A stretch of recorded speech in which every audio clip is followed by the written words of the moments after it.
Slogan দেয় দিল্লি নয় ঢাকা, ঢাকা ঢাকা, আর বসে বসে ওই দিল্লির তাবেদারি যারা করে তাদের সাথে গিয়ে গোপনে মিটিং করে। দিল্লি নয় ঢাকা এই স্লোগানটা তো শহীদ রাষ্ট্রপতি জিয়াউর রহমান থেকে শুরু হয়েছে। জুলাই আন্দোলনে সকলের ভূমিকা ছিল, যদিও তারা নিজেদের কাছে কুক্ষিগত করতে চায়।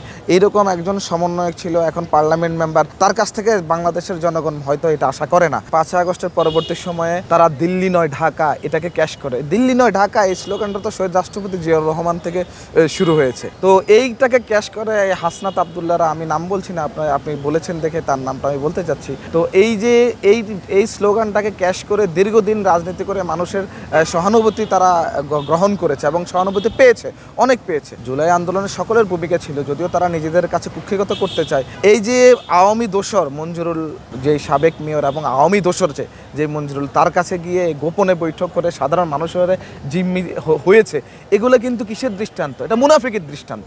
বাংলাদেশের প্রথম 5D AI ইনভার্টার যুক্ত সর্বোচ্চ বিদ্যুৎ সাশ্রয়ী যমুনা এয়ার কন্ডিশন। কারণ তারা এখন একটা মুনাফিক দলের সাথে গিয়ে জোট করেছে, তাদের কাছ থেকে তাদের কথাগুলো শিখছে। এবং এইরকম একজন সমন্বয়ক ছিল, এখন পার্লামেন্ট মেম্বার, তার কাছ থেকে বাংলাদেশের জনগণ হয়তো এটা আশা করে না।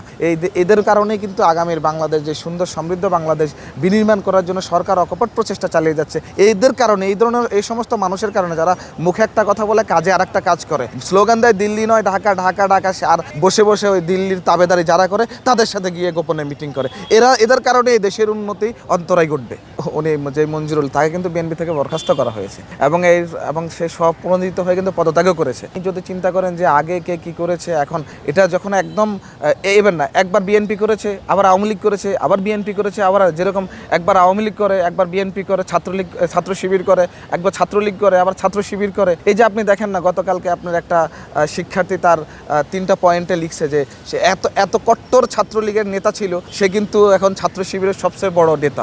আপনি জানেন না, এটা খুব ভাইরাল হয়েছে। তো সুতরাং এইরকম বিষয়গুলো অন্তত আমাদের দলে গঠিত হয় না, সংগঠিত হয় না। তো সে কোনো এক সময় বিএনপি করেছে এবং কোনো এক সময় বিএনপি থেকে পদত্যাগ করতে বাধ্য হয়েছে এবং বিএনপি তাকে বহিষ্কার করেছে এবং পরবর্তীতে সে আওয়ামী দোসর হয়েছে। 12 বছরের অধিক আওয়ামী লীগের সাথে জড়িত এবং ফ্যাসিবাদের দোসর হিসেবে পরিচিত, এটা সবাই জানে।